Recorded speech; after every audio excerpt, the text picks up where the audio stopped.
Assalamualaikum warahmatullahi wabarakatuh.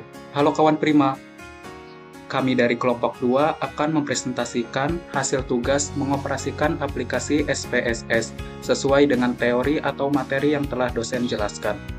Untuk memenuhi ujian akhir semester mata kuliah Statistik 2, dosen pengampu Bapak Dosen Gilang Tri Santoso MM.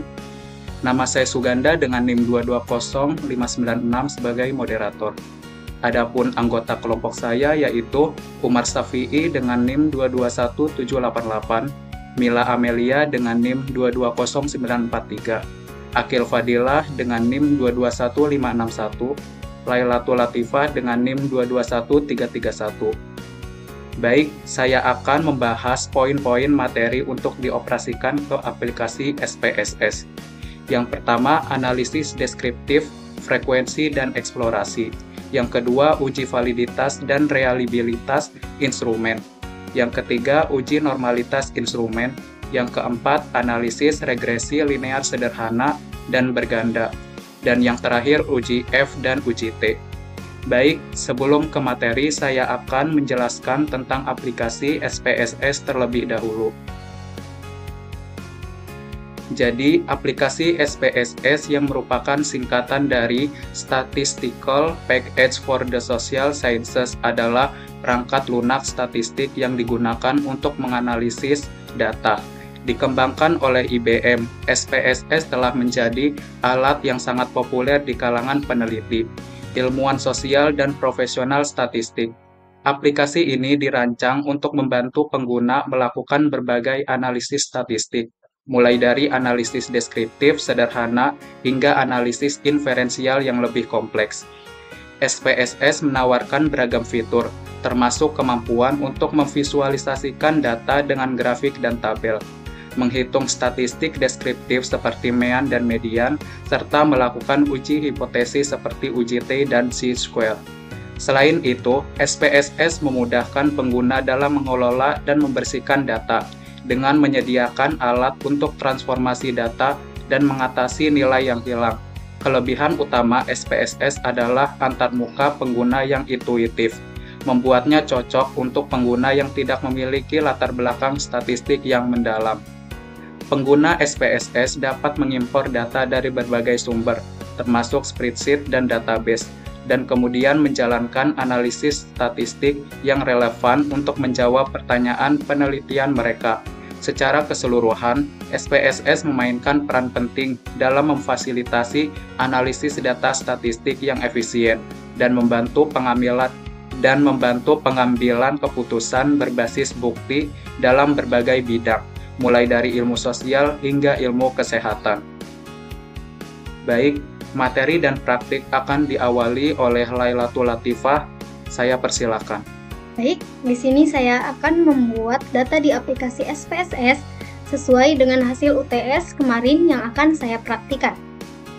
Baik, yang pertama saya akan memasukkan identitas responden dari hasil UTS kemarin. Yang pertama yaitu nama. Yang kedua jenis kelamin saya singkat di sini jadi CK. Yang ketiga usia. Yang keempat, pendidikan terakhir saya singkat dengan PT. Yang kelima, status kepegawaian yang saya singkat pula dengan SK. Dan yang terakhir yaitu masa kerja, saya singkat dengan MK. Baik, sebelum itu saya akan membaca judul skripsinya terlebih dahulu, yaitu pengaruh tingkat pendidikan dan pengalaman kerja terhadap etos kerja karyawan pada PT Nikatsu Electric Works. Langsung saja kita masukkan variabel pertama yaitu tingkat pendidikan yang saya singkat menjadi TP. Variabel ini terdiri dari 5 bagian. Langsung saja kita ketik sampai 5 bagian.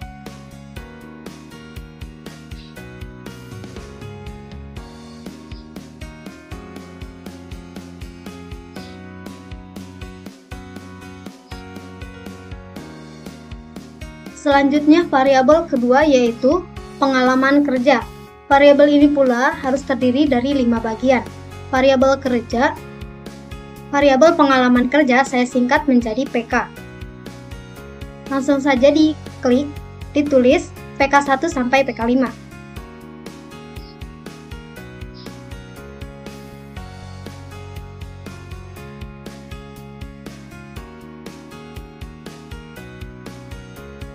Baik, di bawah sini kita tulis kembali dari variabel pertama dan variabel kedua, yaitu tingkat pendidikan dan variabel kedua yaitu pengalaman kerja.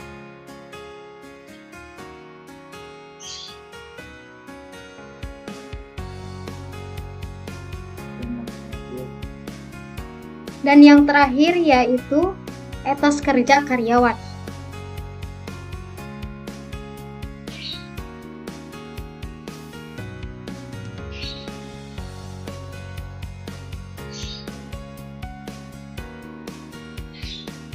Baik, selanjutnya kita pindah ke kolom values. Di sini kita akan mengisi data jenis kelamin sampai masa kerja dari identitas responden yang ada pada kuesioner judul skripsi tersebut. Yang pertama yaitu jenis kelamin. Yang pertama, value 1, perempuan. Yang pertama, value 1, labelnya yaitu perempuan. Kita add. Selanjutnya, klik kembali, value 2, labelnya pria.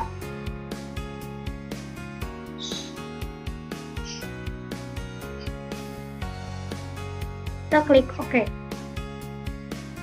Selanjutnya pada bagian usia sama. Kita klik titik 3, value pertama, usianya di bawah 15 tahun. Klik add. Klik pula value 2, usianya 16 sampai 18 tahun. Klik add, value kembali 3, usianya di atas 19 tahun.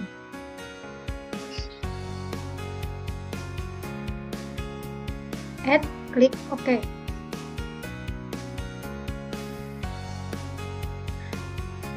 Pada pendidikan terakhir, kita klik kembali value pertama, labelnya yaitu SMP.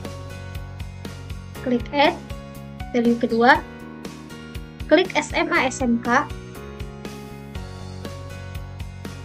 klik add, klik kembali value 3, labelnya yaitu S1. Klik add dan klik OK. Selanjutnya yaitu status kepegawaian. Yang pertama yaitu pegawai tetap, labelnya.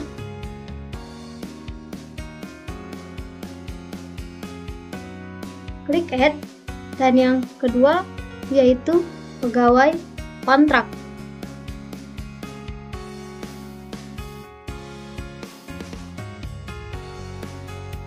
Klik add dan klik OK. Dan yang terakhir yaitu masa kerja.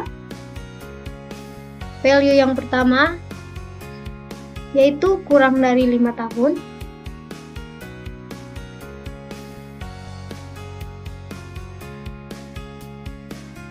Klik add pula.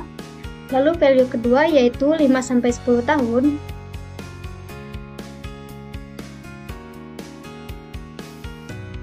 Value ketiga yaitu lebih dari 10 tahun. Klik add dan klik OK. Baik, selanjutnya kita beralih ke data view. Pada data ini, kita akan memasukkan angka uji validitas yang telah saya buat. Di sini, kita tinggal copy saja angka yang telah saya buat.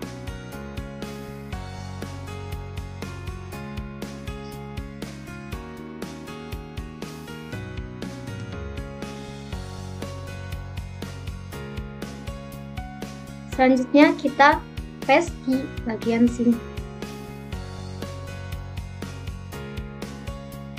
Baik, datanya sudah muncul, sekarang kita akan menjumlahkan hasil dari tingkat pendidikan, pengalaman kerja, serta etos kerja karyawan. Yang pertama yaitu tingkat pendidikan. Kita masuk ke menu transform, compute variable, target variable yaitu tingkat pendidikan.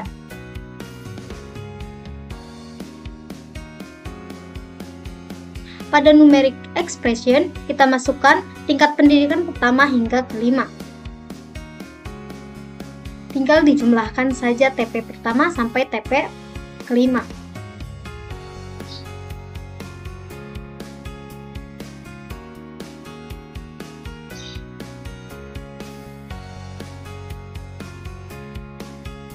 Jika sudah, kita langsung klik OK.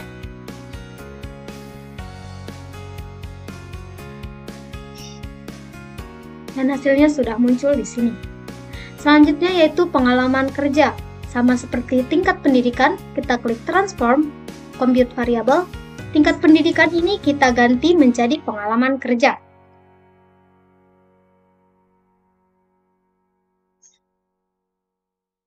Pada numeric expression, kita ganti menjadi pengalaman kerja yang kelima.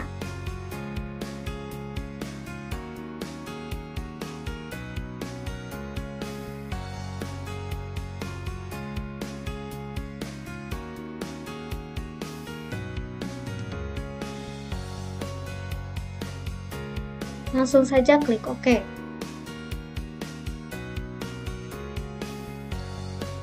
Dan hasilnya sudah muncul. Dan yang terakhir yaitu etos kerja karyawan. Kita masuk ke menu transform, compute variable. Pengalaman kerja ini diganti menjadi etos kerja karyawan.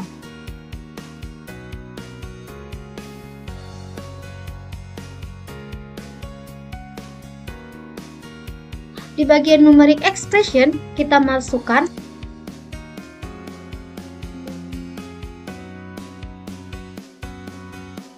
serta pengalaman kerja. Langsung klik OK.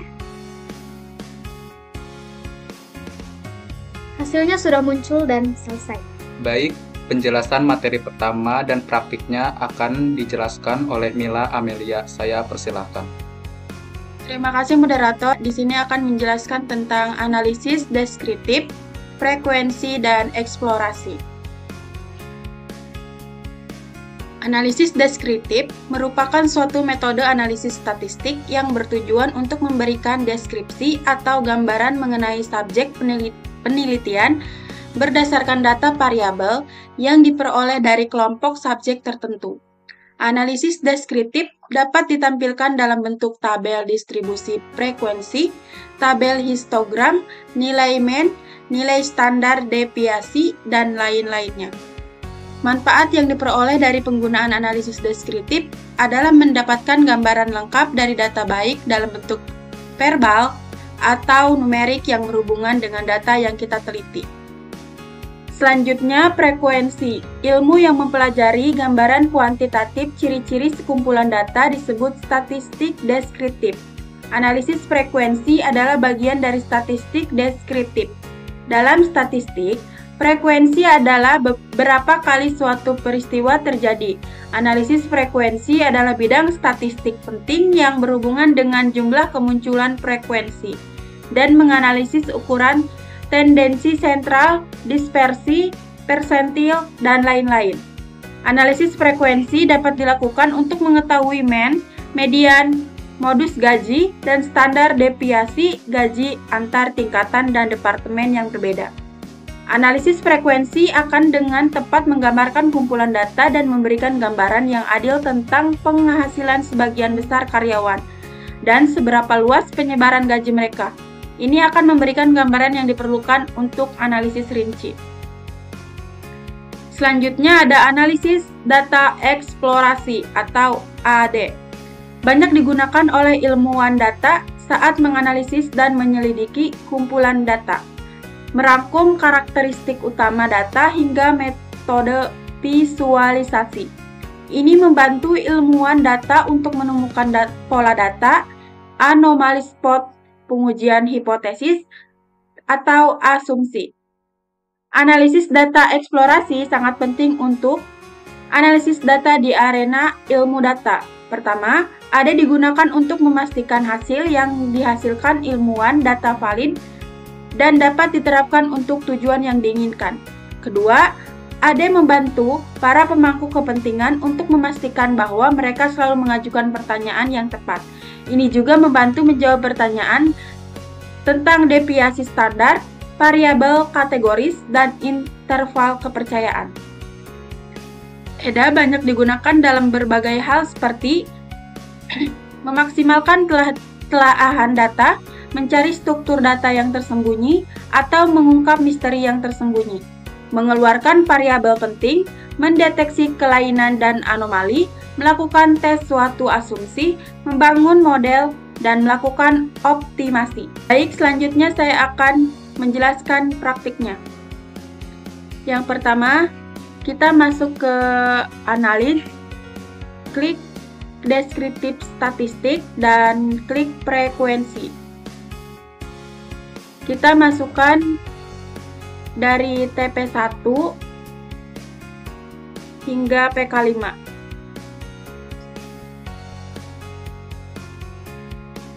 Klik tanda panah dan klik OK saja. Di sini ada hasil. Kita lihat. Ini valid semua ya. Mungkin sudah cukup. Selanjutnya kita pergi ke analis lagi. Klik deskriptif statistik. Yang kedua ada deskriptif. Lakukan hal yang sama dari TP1 sampai PK5. Klik tanda panah dan OK lagi.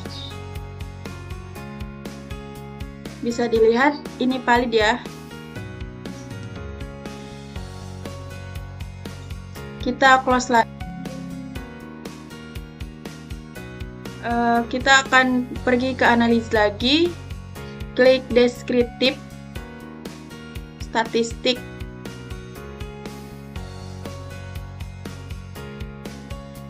Dan explore.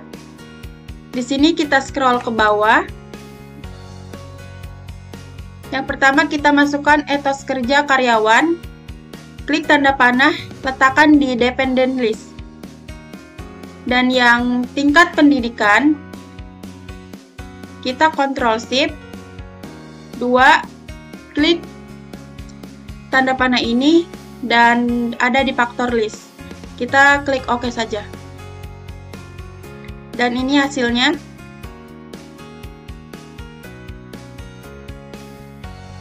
Bisa dilihat ini valid ya.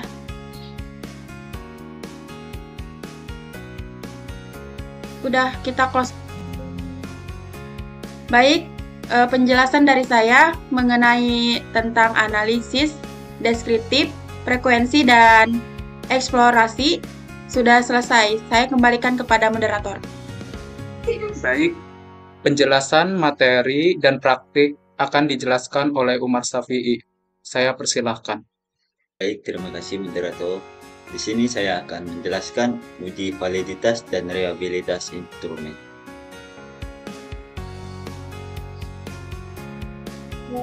Ialah ketepatan dan hitungan validitas. Instrumen suatu penelitian validitas. Instrumen dapat dibuktikan dengan beberapa bukti antara lain secara konten atau dikenal dengan validitas konten atau validitas isi. Secara konstruk atau dikenal dengan validitas konstruk, dan secara kriteria atau dikenal dengan validitas kriteria.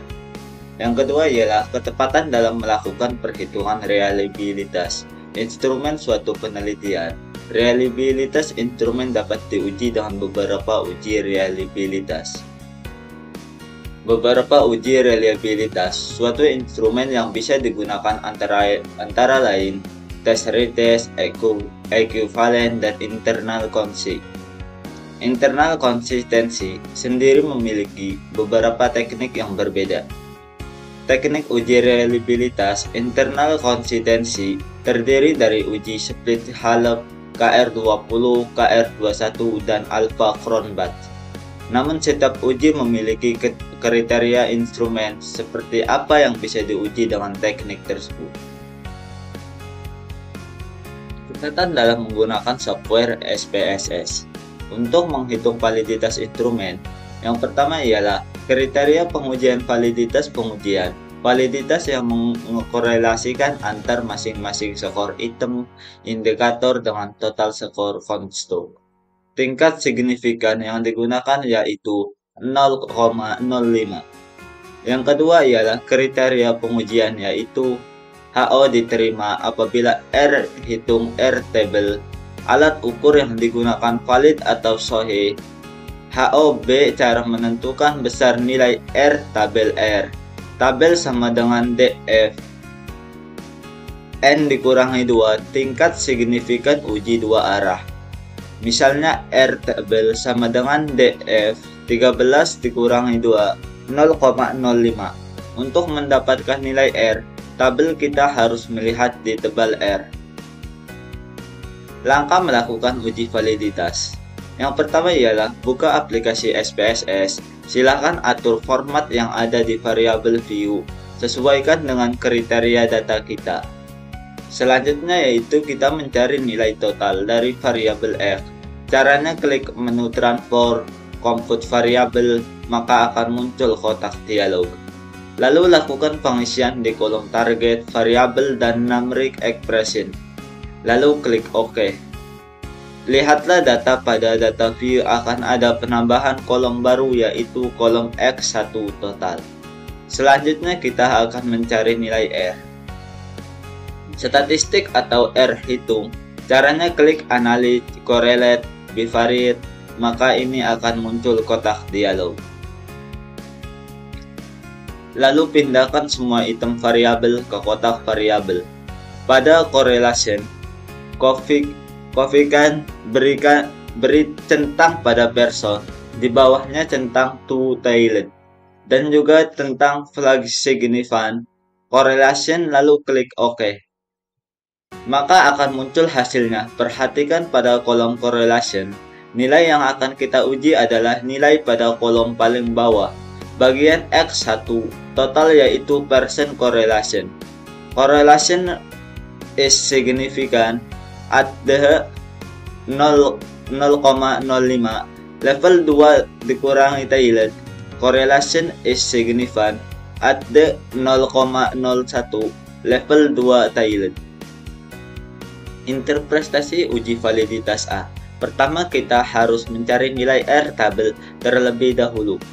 Sesuai ketentuan dari DF, N dikurangi 2, 0,05. N adalah jumlah data yang diuji. Jadi untuk mencari nilai R, tabel kita menggunakan ketentuan R tabel sama dengan DF 13 dikurangi 2, 0,05 sama dengan 0,5529. Jadi untuk mencari nilai R, tabel kita menggunakan ketentuan R tabel kedua bandingkan nilai R tabel dan R hitung sesuai kriteria pengujian. X1.1 sama dengan 0,781 kurang lebih dari 0,552. Maka HO diterima, artinya alat ukur yang digunakan valid atau sahih. X1.2 sama dengan 0,764 kurang lebih dari 0,552. Maka HO diterima, artinya alat ukur yang digunakan valid atau sahih. Dan seterusnya ketiga, cara lain selain menggunakan R hitung, yaitu melihat tingkat signifikasi. Apabila tingkat signifikasi item 0,05, maka alat ukur yang digunakan valid. Ketetapan dalam menggunakan software SPSS untuk menghitung reliabilitas instrumen. Yang pertama ialah jenis uji reliabilitas. Data terdapat beberapa metode yang dapat dilakukan untuk menguji reliabilitas data yaitu sebagai berikut. Yang pertama ialah tes ulang, kedua formula Flanagan, ketiga Cron-Base Alpha, keempat formula KR, yang kelima ANOVA-Hall.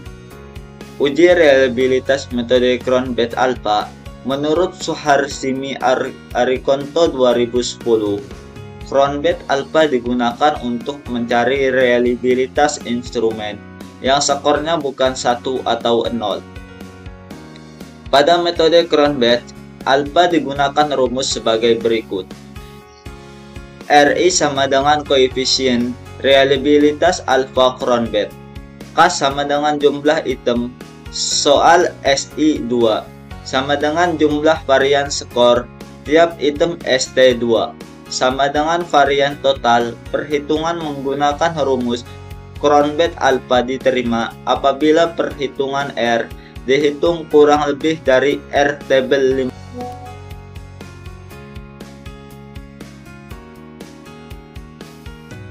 Cara uji reliabilitas metode Cron-Base Alpha. Berikut ini adalah cara perhitungan uji reliabilitas data metode Cron-Base Alpha dengan menggunakan SPSS, yaitu sebagai berikut. Yang pertama ialah pastikan kita sudah menginstal program SPSS, kemudian buka program SPSS. Yang kedua ialah siapkan data-data yang diperlukan, contoh data kuesioner, kemudian entry data kuesioner ke dalam variabel view dan data view. Terus yang ketiga kemudian klik analysis skala reliability analysis. Yang keempat ialah lalu akan muncul tampilan reliability analysis. Pindahkan seluruh data variabel berupa skala ke kolom item ke sebelah kanan dan pilih metode alpha.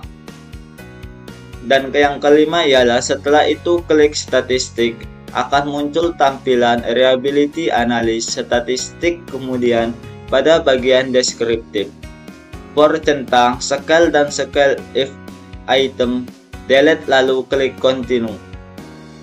Dan yang keenam kemudian klik OK dan lihat hasil perhitungan data pada output.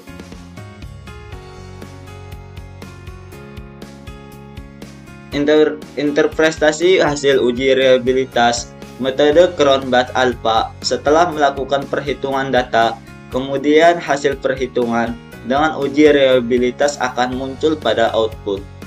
Pada output hasil perhitungan data akan berupa tabel yaitu crash processing, summary reliability statistik, item total statistik, dan scale statistik.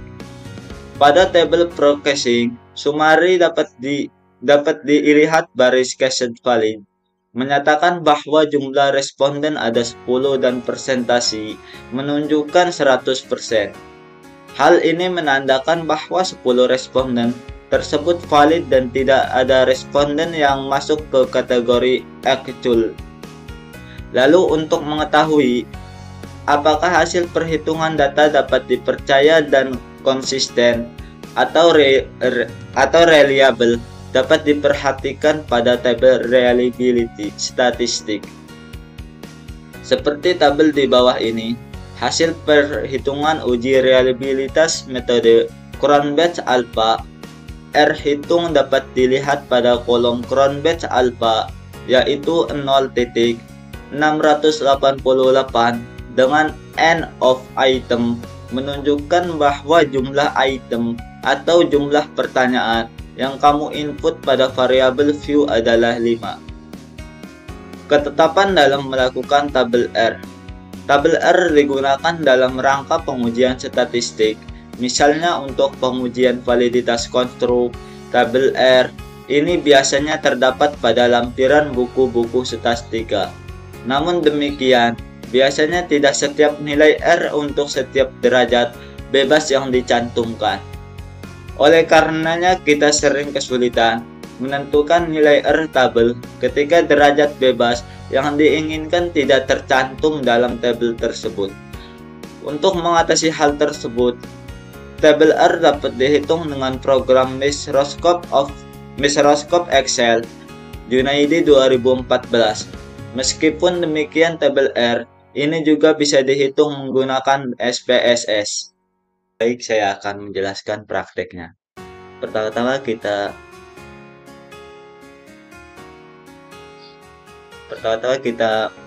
klik analis, terus kita ke correlate bivariate, terus kita masukkan TP1 sampai PK5.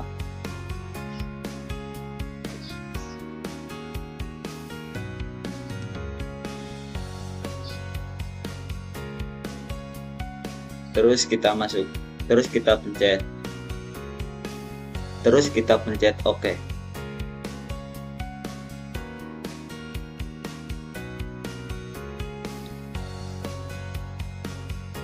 Dan di sini sudah ada data itu valid. Di sini sudah ada tampilan datanya. Di sini sudah ada 385. Di sini sudah valid dikarenakan N-nya 361.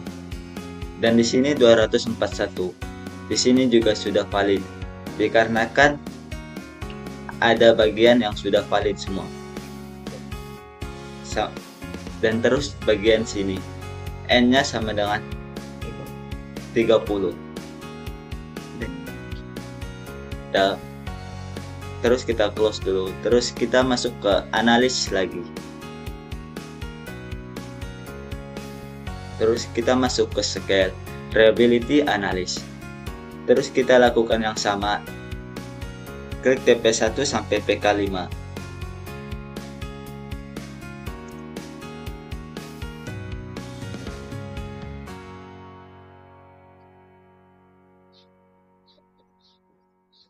Terus kita klik tanda panah.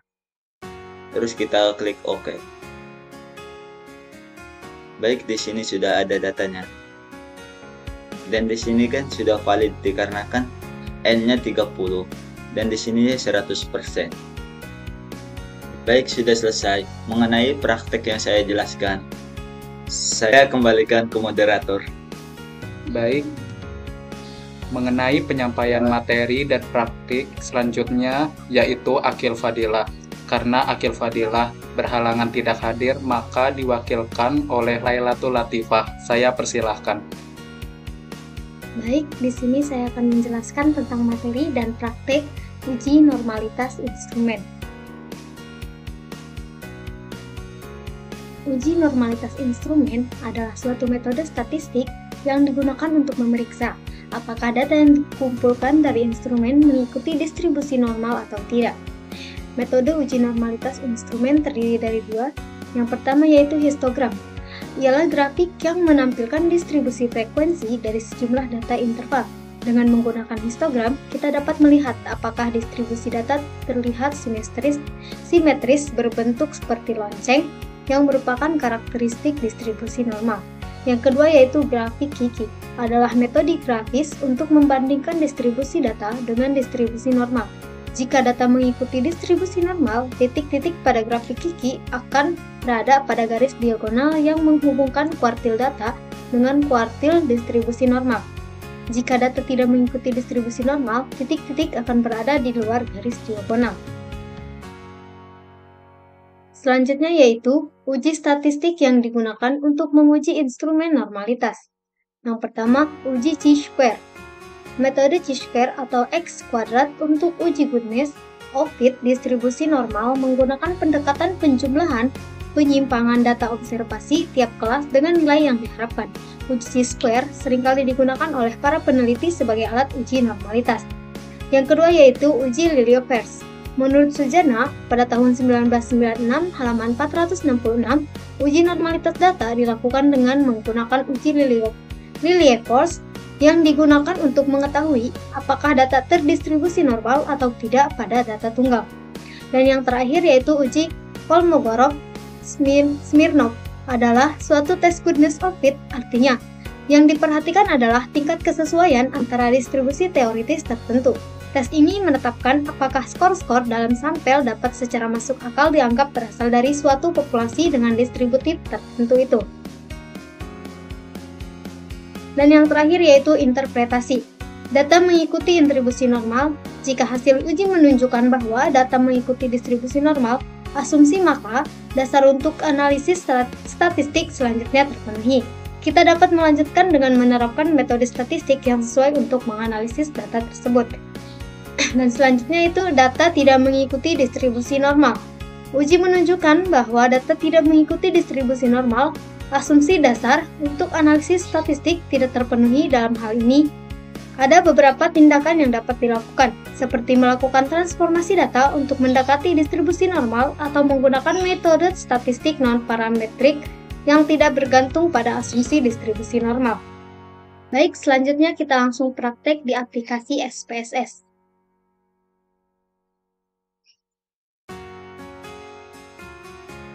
Yang pertama yaitu klik menu Analyze, Descriptive Statistic, Explode. Karena di sini sudah tertera, kita langsung klik Plots, klik Normality, Continue, dan klik OK.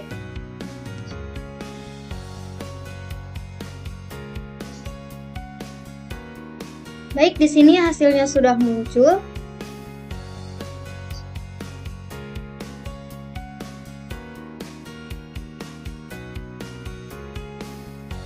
Dan kita akan melihat apakah data ini sudah valid atau belum. Hasilnya yaitu data tingkat pendidikan serta kinerja karyawan sudah valid dan sudah selesai. Langsung kita close saja. Baik, saya kembalikan kepada moderator. Di sini saya akan menjelaskan mengenai analisis regresi linear sederhana dan berganda mengenai teorinya. Regresi linear sederhana digunakan apabila variabel dependen dipengaruhi hanya satu variabel independen. Analisis regresi linear sederhana adalah sebuah metode pendekatan untuk pemodelan hubungan antara satu variabel dependen dan satu variabel independen.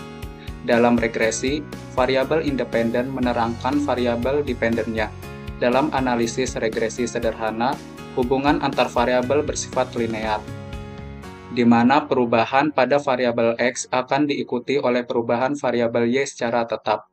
Sementara pada hubungan non-linear, perubahan variabel X tidak diikuti variabel Y secara proporsional. Model probabilitas untuk regresi linear sederhana adalah Y sama dengan beta plus beta 1 plus epsilon, di mana X adalah variabel independen, Y adalah variabel dependen, beta 0 dan beta 1 adalah parameter-parameter yang nilainya tidak diketahui yang dinamakan koefisien regresi, dan epsilon adalah kekeliruan, galat acak atau random error.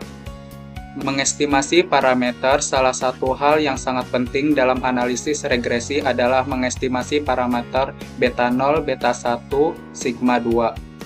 Mengestimasi beta 0 dan beta 1 memiliki realisasi data sampel pasangan variabel independen dan variabel dependen, X1, Y1, X2, Y2, dan seterusnya, Xn dan Yn. Pasangan X1, Y1 berarti bahwa responden pertama telah diperoleh data variabel independen X1 dan variabel dependen Y1. Pasangan X2 dan Y2 berarti bahwa dari responden kedua telah diperoleh data variabel independen X2 dan variabel dependen Y2. Dan seterusnya dengan data sampel ini selanjutnya dapat diestimasi nilai-nilai beta 0 dan beta 1. Regresi berganda adalah metode analisis yang terdiri dari dua variabel, yaitu dua atau lebih variabel independen atau satu variabel dependen. Regresi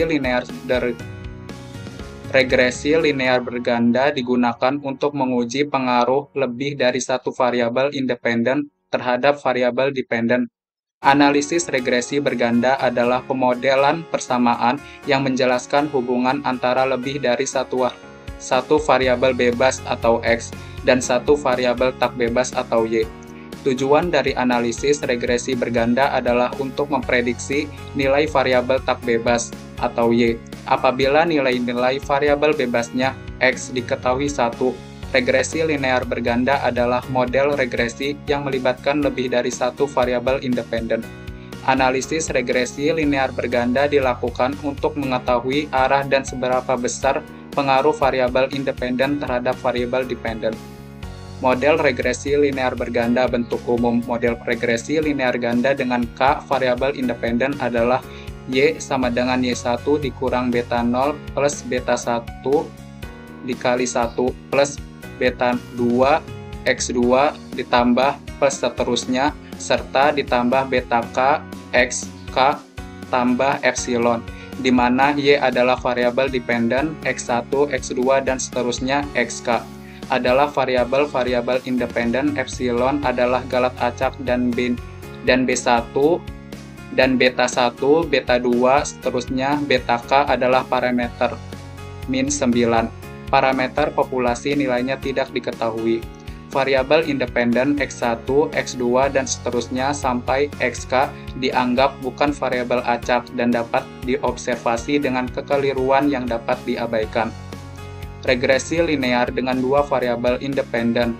Model matematika untuk regresi linear dengan dua variabel independen adalah Y sama dengan min beta 0 plus beta 1 X1 plus beta 2 X2 plus epsilon, di mana Y adalah beta 0, di mana beta 1 dan beta 2 adalah parameter populasi yang nilai tidak diketahui.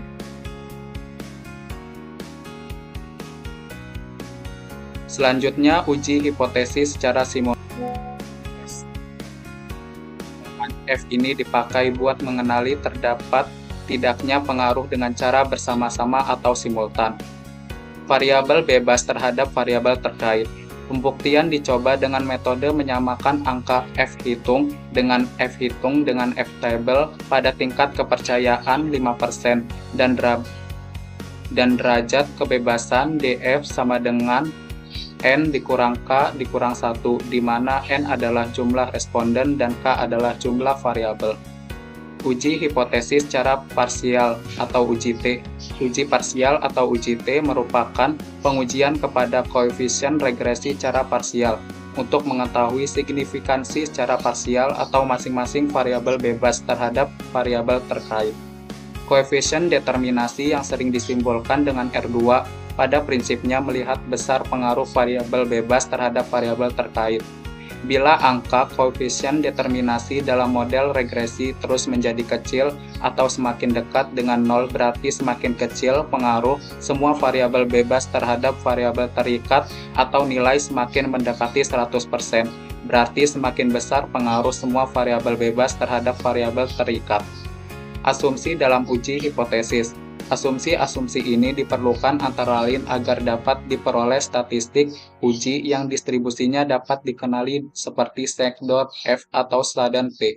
Jika asumsi-asumsi tersebut tidak dipenuhi, maka tidak ada jaminan bahwa rumus statistik uji F atau T yang kita kenal benar-benar berdistribusi F atau T, sehingga kesimpulan yang diperoleh dalam uji hipotesis bisa salah.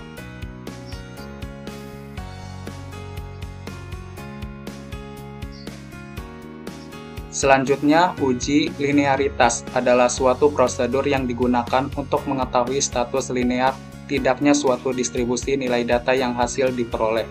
Melalui uji linearitas akan menentukan anareg yang digunakan. Apabila dari suatu hasil dikategorikan linear, maka data penelitian diselesaikan dengan anareg linear. Sebaliknya, apabila data tidak linear, maka diselesaikan dengan anareg non-linear. Uji normalitas adalah untuk menguji apakah variabel independen dan variabel dependen berdistribusi normal atau tidak. Model regresi yang baik seharusnya memiliki analis grafik dan uji statistik. Uji heterogenesitas adalah untuk melihat apakah terdapat ketidaksamaan varians dari residual satu pengamatan ke pengamatan lain. Penyimpangan heterogenesitas menurut Sugiono tahun 2012. Pengertiannya yaitu varians variabel dalam model tidak sama atau konstan. Pengujian heterogenesitas dilakukan dengan menggunakan korelasi Spearman. Dengan langkah yang harus dilakukan dengan menggunakan korelasi Spearman adalah dengan formula Uji multikolonialitas merupakan untuk melihat data atau tidaknya hubungan yang tinggi antara variabel bebas. Untuk mendeteksi multikolonialitas menggunakan metode Variance Inflation Factor atau VIV dan Tolerance atau TOL.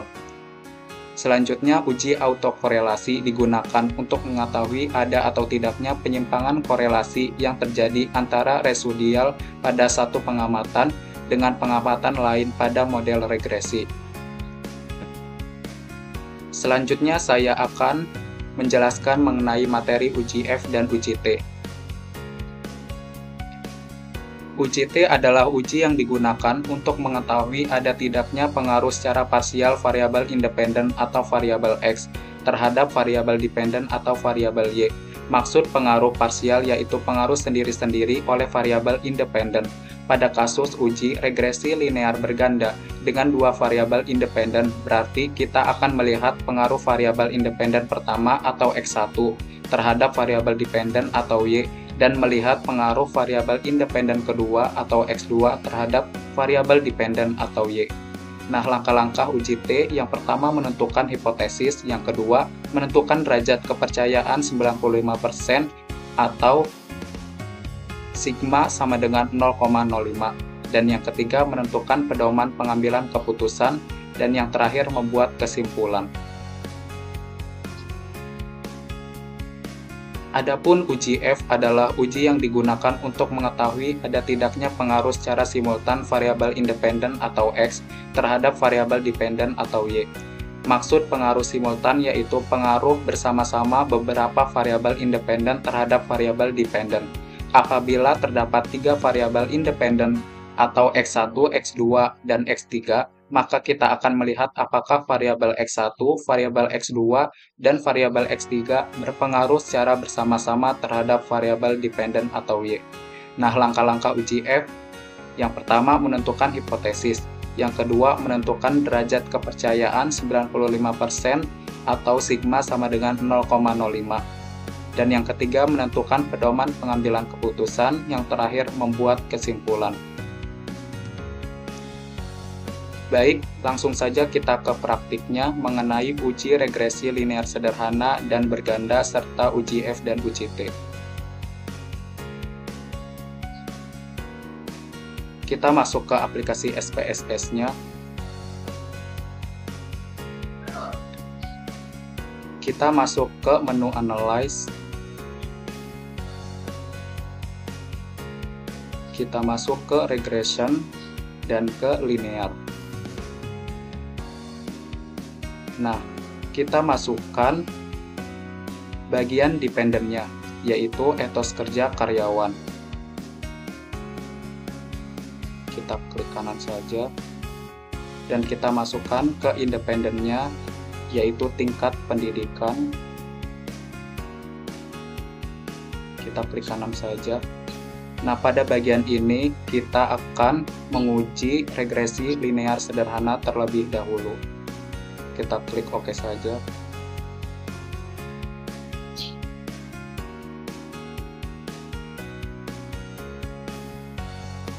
Nah, mengenai uji regression linear sederhana ini sudah muncul dan sudah ada data uji F dan uji T-nya. Tentang model sumarinya ada, ANOVA-nya ada, dan coefficient-nya sudah ada. Baik, kita close saja. Nah, selanjutnya kita ke menu analysis lagi, ke regression linear. Nah, kita ke regresi linear berganda. Kita masukkan yang pengalaman kerja ke independen. Kita klik OK saja. Nah, ini adalah tampilan regresi linear berganda. Nah, jika di regresi linear berganda ini tidak muncul F dan uji T-nya. Nah, pada regresi linear sederhana tadi itu sudah muncul F dan uji F dan uji T-nya. Bisa dilihat. kita close saja. Saya sebagai moderator, langsung saja kita ke penutup. Demikian penjelasan materi dan praktik dari kelompok kami, kelompok 2. Semoga ilmu ini bisa bermanfaat untuk orang lain. Dan terima kasih atas perhatiannya. Wassalamualaikum warahmatullahi wabarakatuh.